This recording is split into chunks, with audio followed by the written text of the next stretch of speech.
เคยเคยหายกันอยู่บ่ตั้งแต่ชุมเฮายังบ่ได้ถ่ายคลิปชุมเจ้าตั้งแต่ว่าอ่าเจ้ายังบ่ออกกล้องนี่เคยหายกันอยู่บ่ที่ผ่านมาบ่เคยบ่เคยโดยหากันมาหายกันค่ะเรื่องค่าเรื่องเรื่องค่าเรื่องขายนี่บ่ โดย ฮะแสดงว่ามันผิดน้ำชุมเฮาบ่คือว่านี่ได้ที่ว่าให้ค่าให้ขายให้พัฒนาตัวเองมันยัง ให้กลุ่มเจ้าของเนาะให้กลุ่มเจ้าของหาเลี้ยงเจ้าของ เขาหวังดีบ่หรือว่าแนวใดเนาะ แม่ ถ้าเกิดเรื่องราวมากกันตั้งแต่ที่ลงคลิปที่เอื้อยหมดออกไปแม่นเนาะออกในกล่องออกไปนั่นสิแต่เอื้อยมีแต่ความคิดแบบว่าสร้างสาแนวนั้นแนวนี้ยังสิอยู่รอดไปรอดยังสิก็สิเป็นคนที่แบบว่ามาบอกเนาะแต่เขาแบบบ่ใส่ใจนะบ่ใส่ใจในตามที่เฮาแนะนำนี่ แม่ตะกี้เล่าพาไป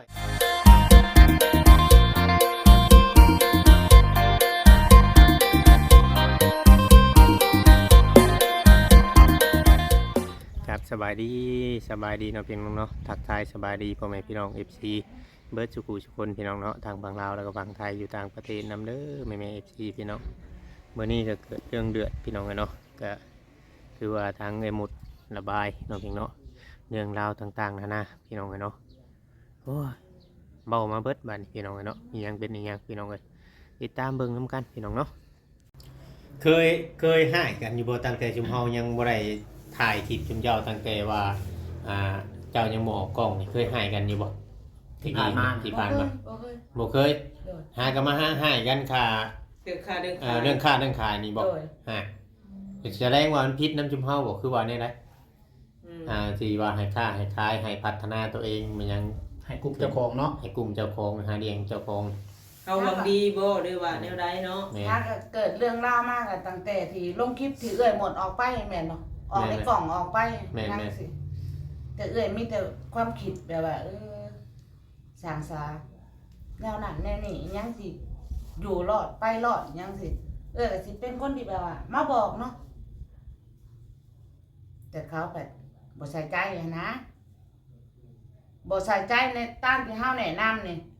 แม่ตะกี้เล่าพาไปตัดอ้อยตัดหยังหมุนปลาอ้อยล่ะก็เฮ็ดส่วนตัวเขาอยากเฮ็ดเขาก็เฮ็ดบ่อยากเฮ็ดตั้งแต่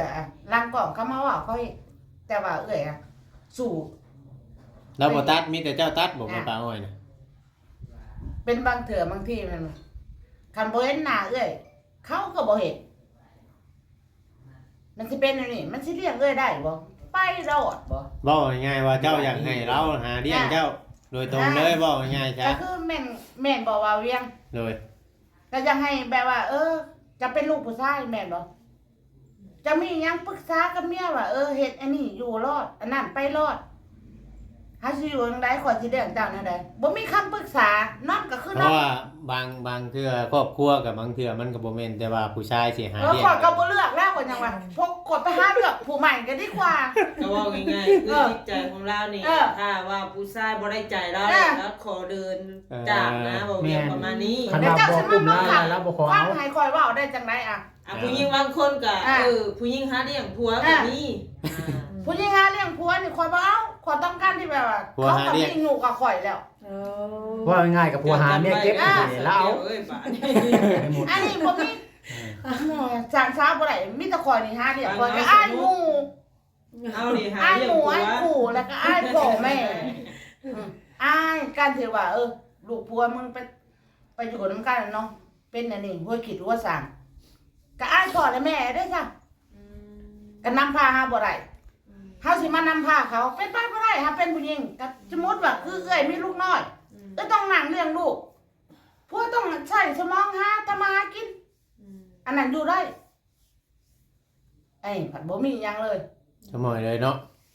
บ่แม่นอันซอยกันหาปล่อยเขาไปตามเขาทางเดินทางฝ่ายทางมันนะไปทำเราก็หาของเราช่วยไปบ่ได้เราหาของเราเลยตามที่หมดนี่แล้วสิอยู่บ่ยังสิถามอีกเทื่อนึงอันนี้ถ่ายทำแล้วสิถามเบื้องหลังชุมเจ้าว่าคลิปเนาะหลังคลิปชุมเจ้าถามว่าสิเอาได้สิเริ่มต้นใหม่บ่หรือว่าสิตั้งใจใหม่บ่หรือว่าหยังสิก็ขอให้อภัยแต่คันว่ายังสิเริ่มทางไปสิไปแล้วแต่จะว่ายังมักอยู่ยังนี่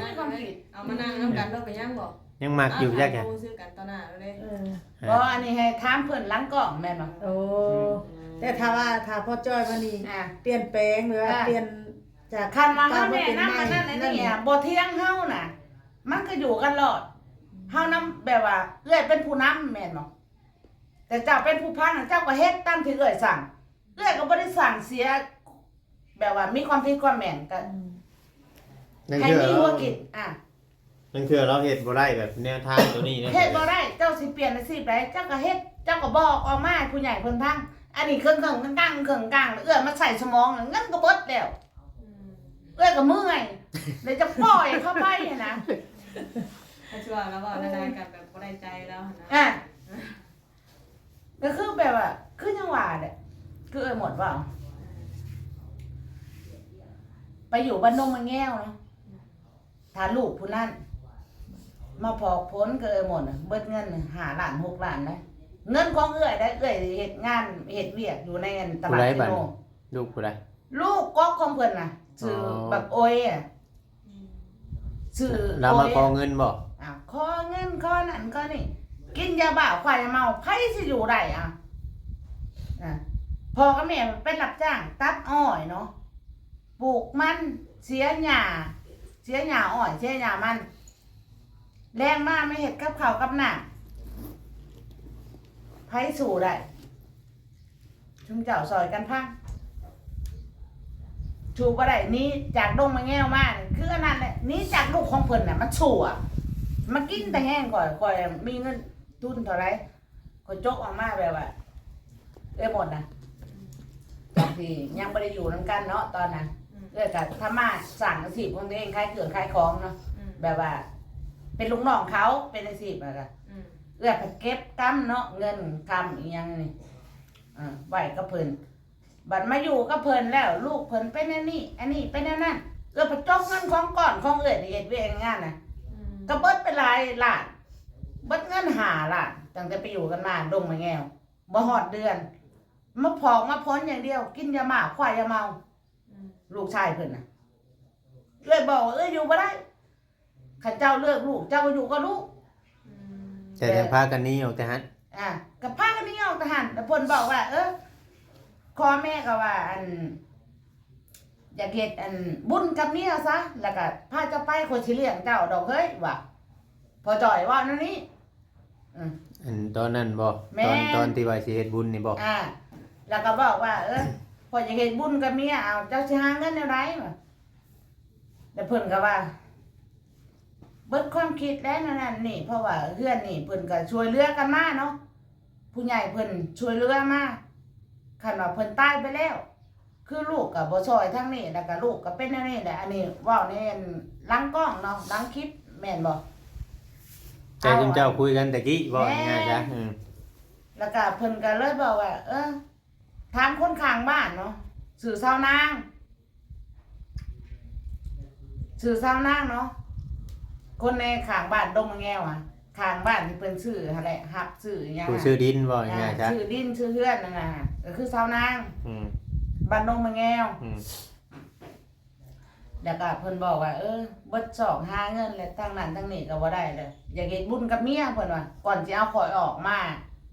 จากสิเอาหมดออกมาเลี้ยงมาเบิ่งเพิ่นเว้าแต่มันบ่เป็นตามความจริงขายแต่เบิดได้ชื่อเงินตัวเฮ็ดบุญเบิดเลยเงินเฮ็ดบุญ เพิ่นขายเฮือนน่ะเนาะมีดินของเพิ่นนั่นแหละของแม่แต้วนะขอโทษขออภัยเนาะแม่แต้วเอ้ยเพราะว่าส่งเสียเจ้าไปแล้วไปเกิดไปอันนั้นดีเด้อเพราะว่าเฮ็ดบุญไปแล้วก็เพราะว่ามีหมดนี่แหละที่แนะนำว่ากันเฮ็ดบุญกับเขาแล้วก็เฮาคือสิสร้างชาติต่อไปใหม่ชีวิตน่ะเฮ็ดบุญกับเพิ่นซะแล้วนางก็เลยออกมาใส่ความแนะนำว่ากันบ่มีก็ขายเข้าไปซะจอยขายแล้วก็เฮ็ดบุญกับเพิ่นให้เต็มที่ซะแล้วเพิ่นก็ลงมือมาขายก็นางเป็นผู้ซื้อบ้าน ดินของเพิ่นในดงมะแงว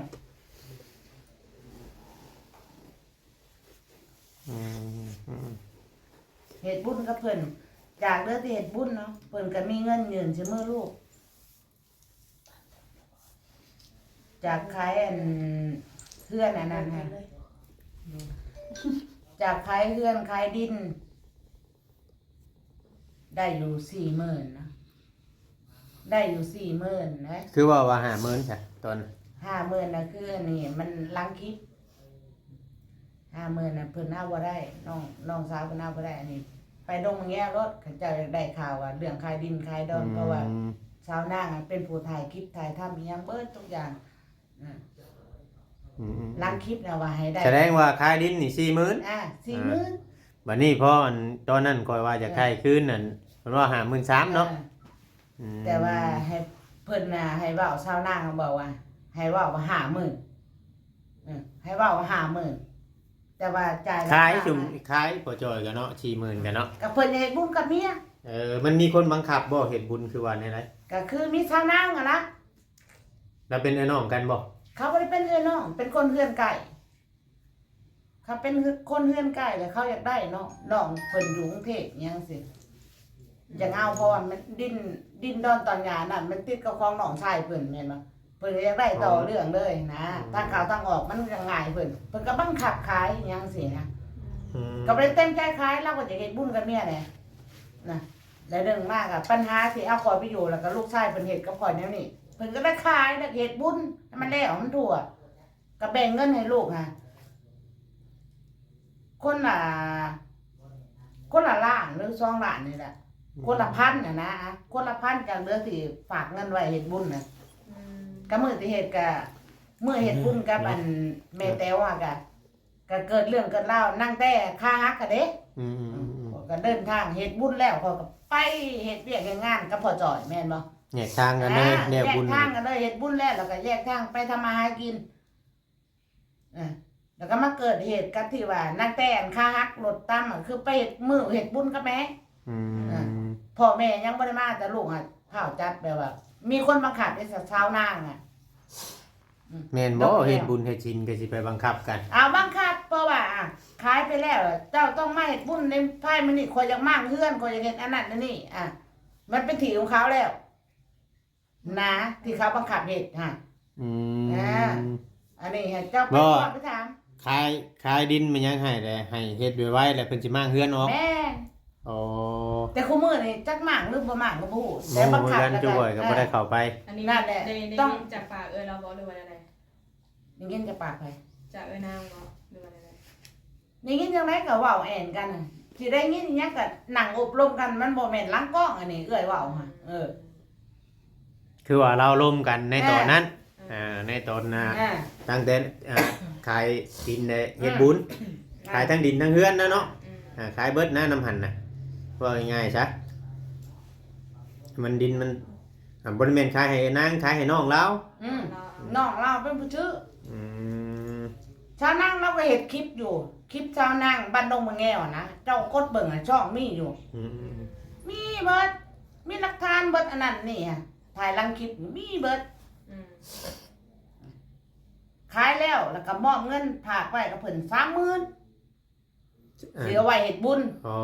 เงินแยกไว้เลยแม่นแยกไว้เฮ็ดบุญแล้วก็ฝากไว้นำเพิ่นแล้วก็มีคลิปอีหยังๆเดือนอัน10,000น่ะชุมเจ้าปันกันแบบนี้บ่อันเดือน10,000มันบ่ได้เกี่ยวข้อใดว่าชุมลูกเพิ่นจะพังก่อนเว้าบ่แม่นสิมาถามข่อยแล้วก็แปลว่ามาตอบคำถามให้ข่อยบ่แม่นเจ้าต้องทางข่อยเว้าเจ้าเว้าว่า 40,000เด้ข่อยก็เลยอยากอธิบายเบิ่งเงินน่ะขายดินน่ะ 40,000จาก 30,000เอาไว้เฮ็ดบุญและ10,000เพิ่นแบ่งให้ลูกเพิ่นแต่ละคนลูก5คนแล้วก็ส่วนพ่อผู้นึงได้ทุกคนละเท่าไหร่ใน 40,000 บาทนะ10,000สิดอก10,000เนาะว่า 30,000ไว้นำเอนางเด้ยัง10,000ปันกัน5คนโดยได้ผู้ 2,000เขาก็มาแจกให้ลูกเขาแล้วก็ชวนพ่อ 2,000ก็คือมากินอยู่กับข่อยแล้วก็ซื้อรถจักรคันนี้ไอ้เงินใน 2,000 น่ะแล้วข่อยตกทุนของข่อยชื่อรถคันนี้ตื่มกันอีกตื่มกันอีกเงินเดือนของข่อยเฮ็ดเวียกในซิโนเจ้าว่าแนวใดซะ